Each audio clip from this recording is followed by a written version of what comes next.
Etika itu apa sih? Kenapa harus ada etika?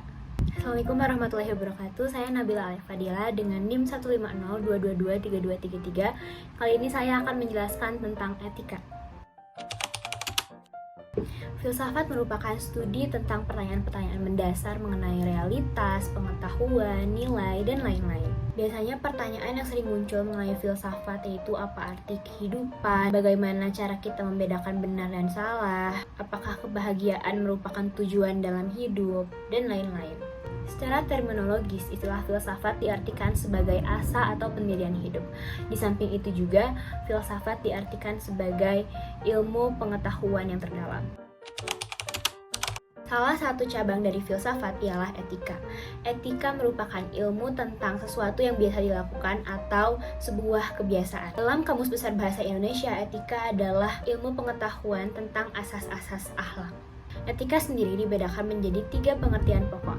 Yang pertama, ilmu tentang apa yang baik dan kewajiban moral. Yang kedua, kumpulan asas atau nilai yang berkenaan dengan akhlak.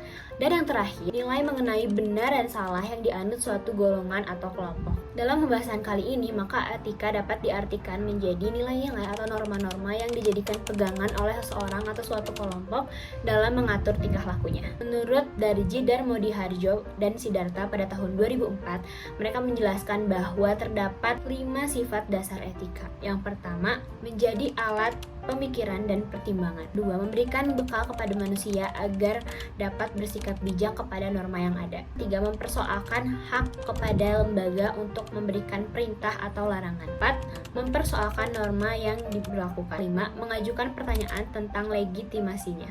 Maka dengan demikian, etika sering disebut juga sebagai filsafat moral. Etika merupakan cabang dari filsafat yang berbicara tentang bagaimana manusia bertindak dalam kaitannya dengan tujuan kehidupannya. Etika juga membahas tentang bagaimana baik dan buruk, benar dan salah, juga yang nantinya akan berpengaruh kepada bagaimana kita harus bertindak. Lalu, bagaimana sih contoh etika-etika dalam kehidupan kita?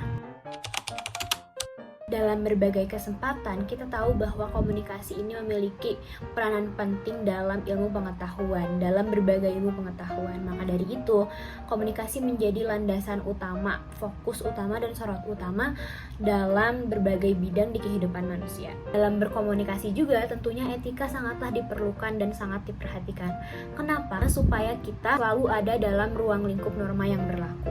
Dalam membahas etika komunikasi, terdapat beberapa perspektif di antara. Yang pertama, perspektif politik.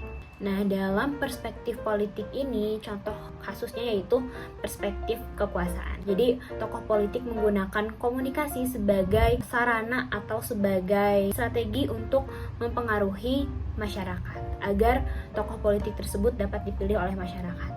Maka dari itu kita harus dapat pandai-pandai melihat bagaimana cara tokoh politik berkomunikasi dengan etika yang ada. Yang kedua, perspektif legal. Ketiga, perspektif sifat manusia. Keempat, yaitu perspektif dialogis. Contoh perilakunya yaitu dengan mendengarkan pembicaraan orang lain dengan seksama, menaruh fokus 100% dan mendengarkan dengan penuh perhatian atau yang biasa disebut dengan mindful listening. Yang kelima, yaitu perspektif religius. 6.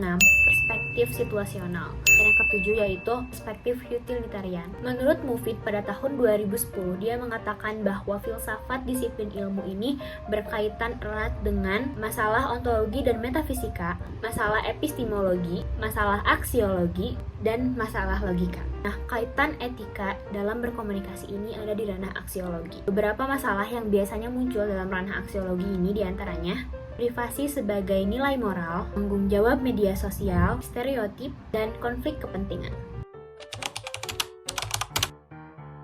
Privasi dalam etika dan filsafat komunikasi. Bahwasanya etika sendiri sangat membebaskan manusia, individu untuk memiliki kebebasan terhadap dirinya sendiri, namun masih dalam hal yang positif dan dalam ruang lingkup norma yang berlaku.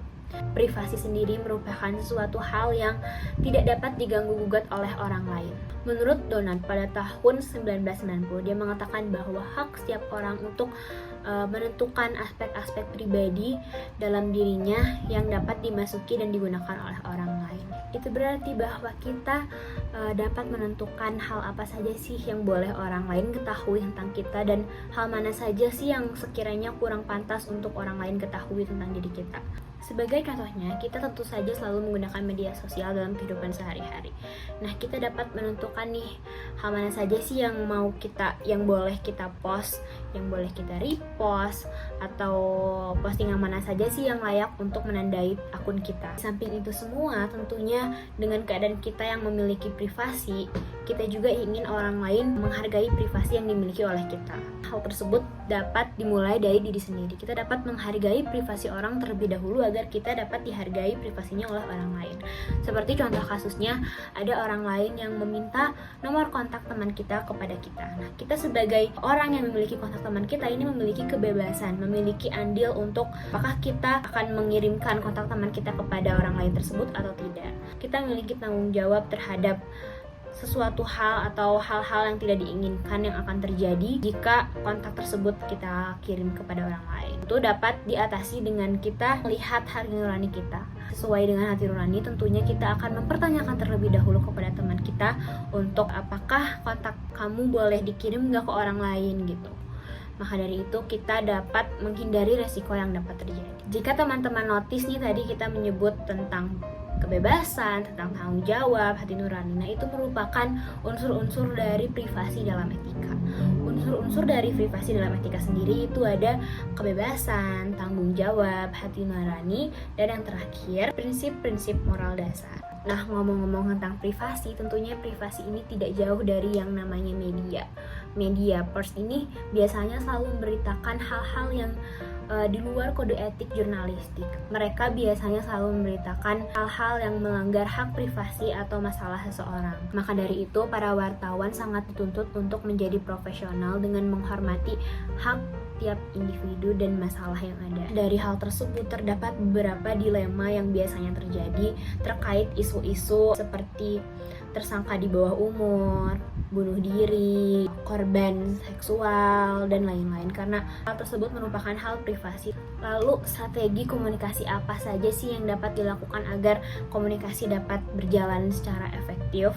Yaitu dengan menggunakan prinsip-prinsip yang ada seperti hormat terhadap pribadi dan tujuan peliputan, lalu kegunaan sosial, apakah pelanggaran privasi ini memberi manfaat kepada masyarakat, lalu yang ketiga keadilan, yakni berkaitan dengan pernyataan sejauh mana privasi subjek layak untuk diangkat, yang terakhir meminimalisasi hal yang bisa menyakitkan bagi orang lain. Dengan begitu, komunikasi dapat berjalan secara efektif. Sekian dapat saya sampaikan mengenai etika dalam filsafat komunikasi. Terima kasih. Wassalamualaikum warahmatullahi wabarakatuh.